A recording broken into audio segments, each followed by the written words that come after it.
Assalamualaikum warahmatullahi wabarakatuh. Kita memasuki episode 113, yaitu strategi rekonstruktif. Ada banyak para pakar keislaman atau cendekiawan muslim yang memberikan tawaran-tawaran terhadap strategi rekonstruktif ini. Nasir Hamid Abu Zaid menyatakan bahwa rekonstruksi mensyaratkan pembongkaran terhadap bangunan lama, kemudian menguji faktor-faktor pembentuknya untuk meniadakan dan menjauhkan unsur-unsur di masa lampau dan terlepas dari signifikansi yang semestinya bagi struktur mental kontemporer.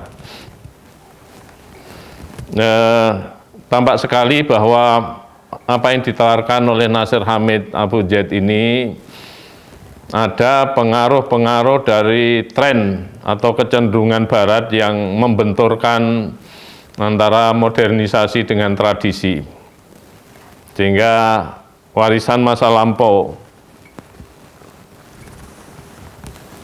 bangunan yang lama berupaya untuk dibongkar, kemudian diganti yang baru sama sekali.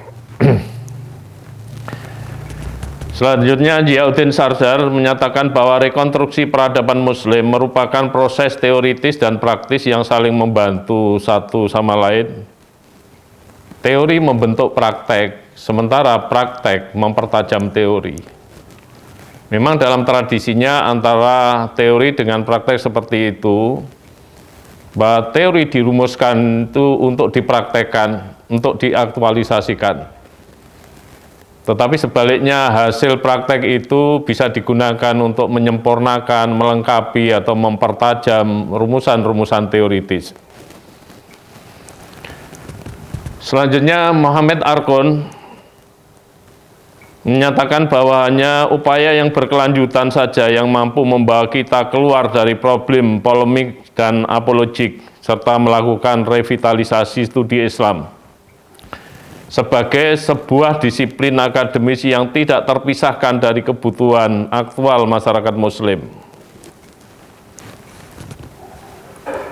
Jadi Arkun menekankan pada unsur kontinuitas atau kesinambungan atau keberlanjutan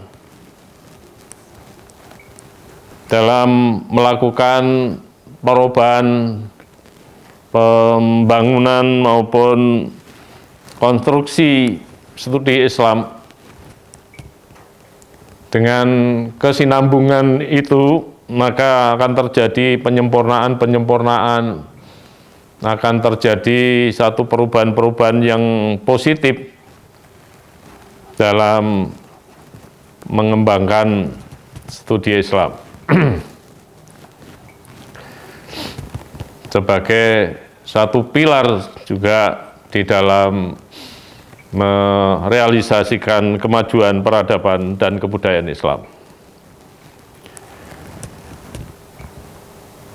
Selanjutnya, Abdul Haq Ansori menyatakan bahwa di samping rekonstruksi masa lalu, kita membutuhkan rekonstruksi masa depan. Kita tidak hanya akan mengetahui kebesaran dan cara Islam membuat model di masa lalu, tetapi juga akan mengetahui bagaimana Islam dapat dipraktekkan secara sempurna dan diakses pada kondisi sekarang ini. Kita juga ingin mengetahui strategi meyakinkan orang-orang lain terhadap studi sistem Islam. Jadi ada perhatian yang menyeluruh terhadap masa lalu dan masa sekarang maupun masa depan, yang ini memang tridimensi waktu yang tidak terpisah, karena kehadiran masa sekarang ini diantarkan oleh masa lalu, sementara masa sekarang akan mengantarkan masa depan, sehingga corak pemikiran misalnya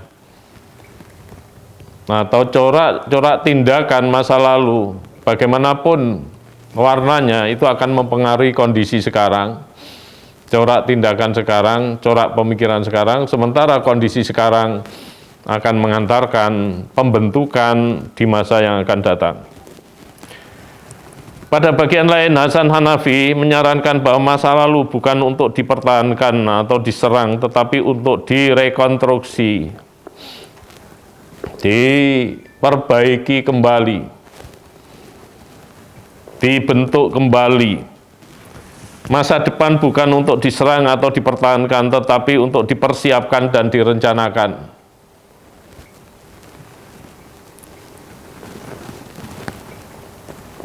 Kemudian masa kini tidak mungkin dikembalikan ke masa lalu atau diajukan ke masa depan, tetapi merupakan tempat berinteraksi ketika terdapat medan perlawanan. Dalam arti tradisi lama, tradisi barat, dan realitas kita. Pernyataan Hasan Hanafi itu menarik sekali bahwa ada perlakuan yang bijak terhadap 3 dimensi waktu itu, yaitu masa lalu, masa sekarang, dan masa akan datang. Lebih dari itu, Hasan Hanafi memandang bahwa ada medan perlawanan yang dalam ini juga terdapat 3 hal, yaitu tradisi lama, tradisi barat, dan realitas kita. Artinya tradisi lama yang tradisi-tradisi negatif, tradisi-tradisi yang tidak kondusif untuk memajukan peradaban dan kebudayaan Islam. Kemudian tradisi barat itu dimaksudkan sisi-sisi negatif dari tradisi barat yang lagi-lagi tidak kondusif untuk memajukan peradaban Islam, dan realitas kita, bahwa realitas umat Islam di dunia ini masih mengalami kekurangan-kekurangan. Kita memiliki idealitas, tetapi idealitas itu masih digerogoti oleh realitas. Sehingga realitas di kalangan umat Islam sekarang ini masih jauh dari ekspektasi atau harapan-harapan umat Islam. Harapan-harapan para pembaru Islam, khususnya dalam hal ini adalah Hasan Hanafi. Kemudian Muhammad Abid Al-Jabiri tidak melihat kemungkinan melakukan kritik teologis kontemporer dalam agama Islam. Sebab yang dibutuhkan adalah rekonstruksi ijtihad dalam agama atas dasar konstruk baru terhadap sumber-sumber pokok. Jadi kita tidak membutuhkan teologi dan kritiknya, tetapi membutuhkan pemikiran fundamental legitimatif yang baru. Dia meyakini kritik nalar Arab dari segi epistemologis akan sangat membantu tujuan ini. Mengingat bahwa kritik epistemologis itu merupakan upaya-upaya untuk menyempurnakan usaha dalam rangka memfasilitasi usaha-usaha dalam mengembangkan peradaban dan kebudayaan Islam. Kalau tradisi kritik epistemologis ini subur di kalangan nalar Arab, maka akan memberikan satu dampak positif yang sangat berarti dalam menunjang tercapainya tujuan umat Islam dalam mewujudkan kebangkitan, kejayaan, dan kemakmuran umat Islam. Selanjutnya, Al-Qadri Azizi mengusulkan suatu model ijtihad, yaitu yang dia sebut sebagai al-ijtihadul ilmiul asri atau modern scientific ijtihad, yaitu ijtihad ilmiah modern. Dan ini bisa dimaklumi bahwa ijtihad itu menjadi perhatian bagi Pak Qadri Azizi, mengingat bahwa ijtihad itu sebagai instrumen, bahkan saya menyebut sebagai mesin peradaban Islam. Ketika ijtihad itu tumbuh subur, maka memberikan janji-janji positif bagi kemajuan peradaban Islam. Tetapi sebaliknya, ketika ijtihad itu ditutup, maka ini menjadi malapetaka peradaban Islam, termasuk juga malapetaka intelektual Islam.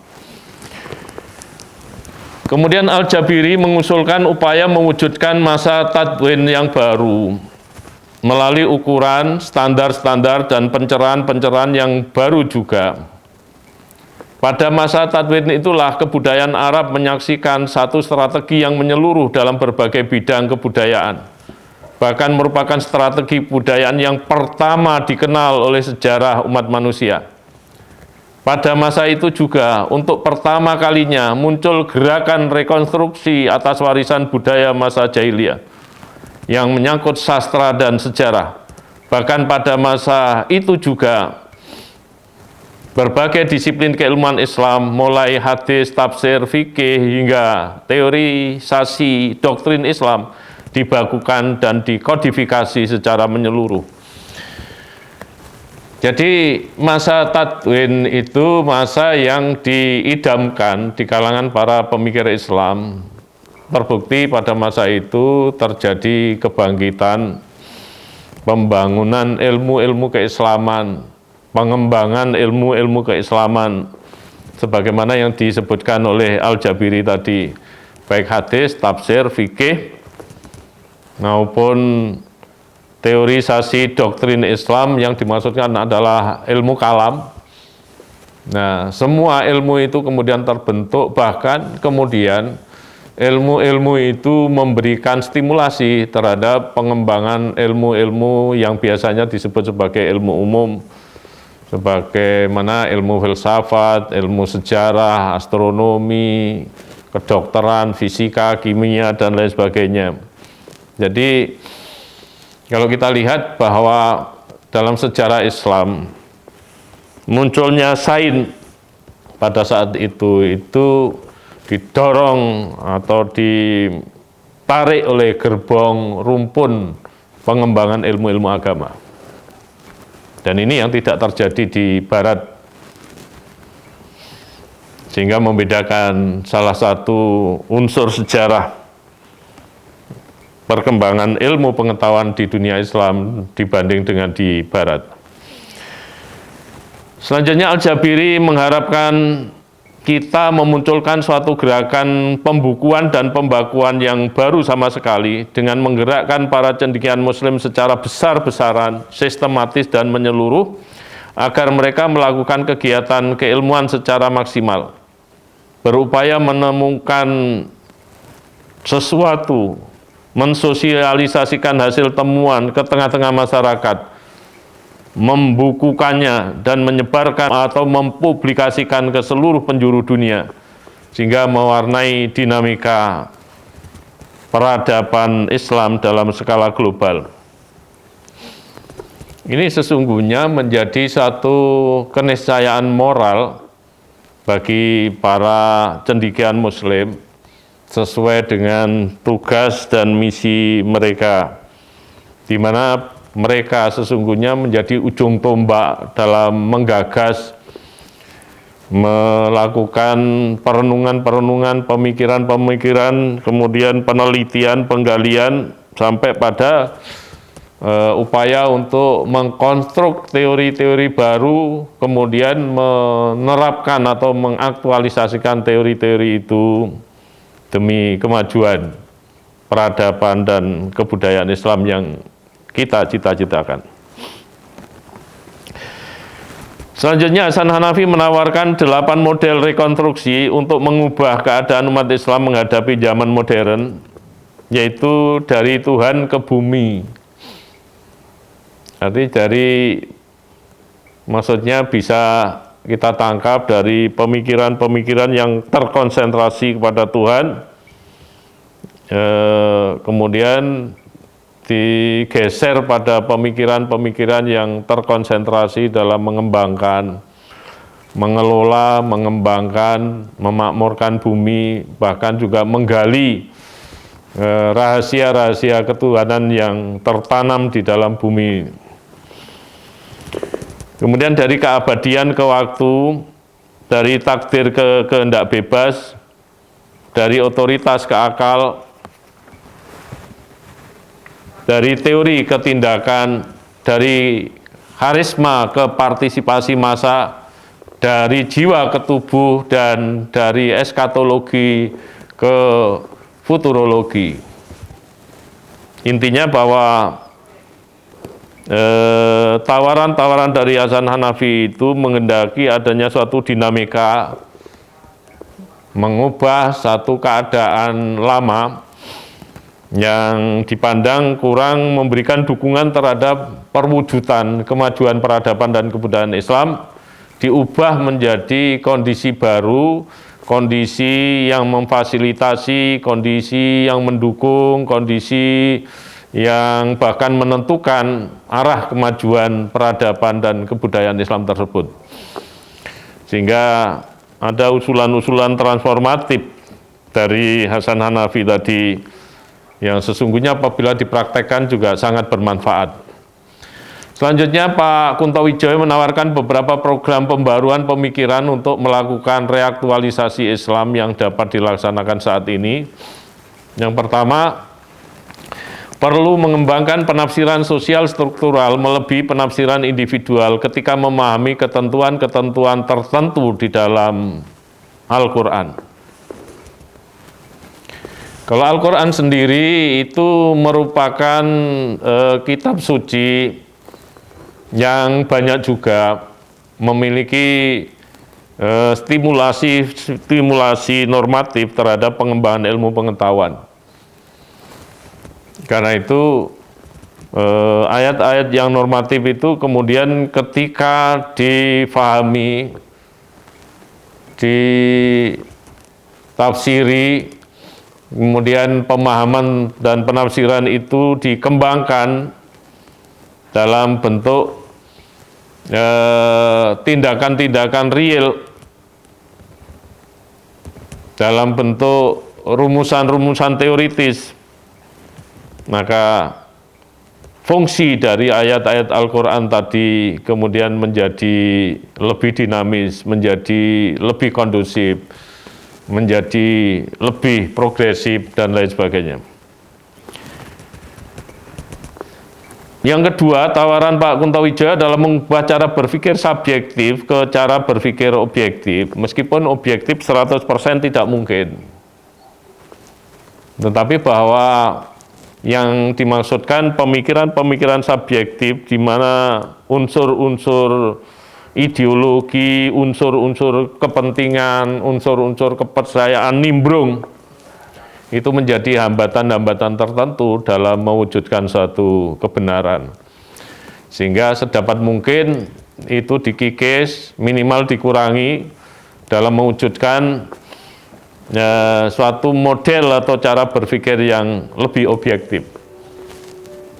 Sehingga tidak mengandung muatan apapun di dalam membahas, mengkonstruk persoalan-persoalan yang ilmiah, kecuali kebenaran. Kemudian yang ketiga, tawaran dari Pak Kuntowijoyo mengubah Islam yang normatif menjadi Islam yang teoritis. Artinya begini, bahwa ketentuan-ketentuan ayat Al-Quran dan hadis Nabi itu normatif semua. Paling tidak hampir semuanya normatif. Artinya ini membutuhkan tindak lanjut yang strategis, berupaya mengembangkan ketentuan-ketentuan yang normatif itu atau mentransformasikan ketentuan-ketentuan yang normatif itu menjadi ketentuan-ketentuan teoritis. Sayangnya tradisi merumuskan teori itu belum menjadi tradisi kita sekarang ini. Kalau zaman dulu, zaman kejayaan Islam, banyak ilmuwan, banyak filosof, banyak ulama yang memiliki kecenderungan untuk merumuskan teori-teori baru. Tetapi kemudian seiring dengan kemunduran Islam, kelemahan Islam, bahkan stagnasi dunia Islam, maka tradisi semacam itu kemudian lenyap dan sampai sekarang masih sulit dibangkitkan. Yang keempat, tawaran Pak Kuntowijoyo adalah mengarah pada upaya mengubah pemahaman yang ahistoris menjadi historis. Artinya pemahaman-pemahaman yang tidak memiliki dukungan fakta sejarah itu harus diubah menjadi pemahaman-pemahaman yang menyejarah pemahaman-pemahaman yang didukung oleh data-data sejarah. Yang kelima, Pak Kuntowijoyo menawarkan upaya merumuskan formulasi-formulasi wahyu yang bersifat umum menjadi formulasi-formulasi yang spesifik dan empiris. Ini untuk memudahkan pemahaman para pembaca, pemirsa, penelaah terhadap pesan-pesan wahyu itu. Akan tetapi tentu saja ini hal-hal yang bisa diempiriskan. Sementara ketentuan-ketentuan wahyu yang tidak bisa diempiriskan tidak mungkin dilakukan transformasi menjadi empiris. Misalnya malaikat, kehidupan akhirat, kehidupan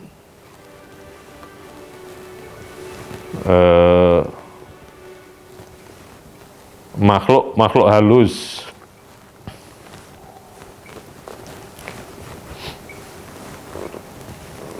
Jadi ini mengandung pesan bahwa upaya mentransformasikan menjadi rumusan-rumusan yang empiris itu terhadap ketentuan-ketentuan kitab suci yang memberikan ruang gerak atau kemungkinan untuk diempiriskan. Tetapi bagi yang tidak memberikan kemungkinan untuk diempiriskan, maka tidak mungkin itu bisa dilakukan. Kemudian Jalaluddin Rahmat menyatakan bahwa ada dua macam Islam, yaitu Islam konseptual dan Islam aktual. Islam konseptual terdapat di dalam Al-Quran, As-Sunnah, buku-buku keislaman atau ceramah-ceramah keislaman. Sedangkan Islam aktual terdapat pada perilaku umatnya atau pemeluknya. Islam konseptual boleh menunjukkan kebencian Islam pada kedoliman dan dukungan kepada pihak yang didolimi. Namun Islam konseptual tidak akan mampu menghilangkan sistem yang dolim. Hanya Islam aktual yang mengubah sejarah. Artinya begini, bahwa Al-Quran itu konsep yang harus ditindaklanjuti dalam bentuk perilaku Qur'ani. Kalau tanpa perilaku Qur'ani, hanya mengharapkan pada ketentuan-ketentuan Al-Quran, sementara Al-Qurannya dipajang di rak-rak buku, ditempatkan di atas meja, tidak dibaca, tidak difahami, tidak ditelaah, tidak ditindaklanjuti sebagai inspirasi dalam melakukan tindakan-tindakan pengembangan keilmuan, pengembangan sains dan teknologi, pengembangan peradaban dan pengembangan kebudayaan, maka akan sulit sekali fungsi Al-Quran itu bisa mewujud dalam bentuk kebangkitan peradaban dan kebudayaan Islam. Oleh karena itu, untuk mewujudkan fungsi Al-Quran itu harus ada perilaku Qurani. Ini yang dimaksud oleh Jalaluddin Rahmat sebagai Islam aktual, yang sebagai follow up atau tindak lanjut dari Islam konseptual. Demikian pula dengan hadis Nabi juga seperti itu. Banyak sekali ketentuan-ketentuan hadis yang tersebar di berbagai kitab-kitab besar. Kalau hanya itu yang diharapkan untuk mengubah dunia, akan sulit. Nah, untuk bisa mengubah dunia terkait dengan itu, maka harus diperilakukan. Ketentuan-ketentuan hadis Nabi itu diperilakukan, ditindaklanjuti, diaktualisasikan dalam kehidupan sehari-hari. Ini yang disebut sebagai Islam aktual menurut pemikiran Jalaluddin Rahmat. Demikian saya akhiri. Wallahul muwaffiq ila aqwamit thoriq. Wassalamualaikum warahmatullahi wabarakatuh.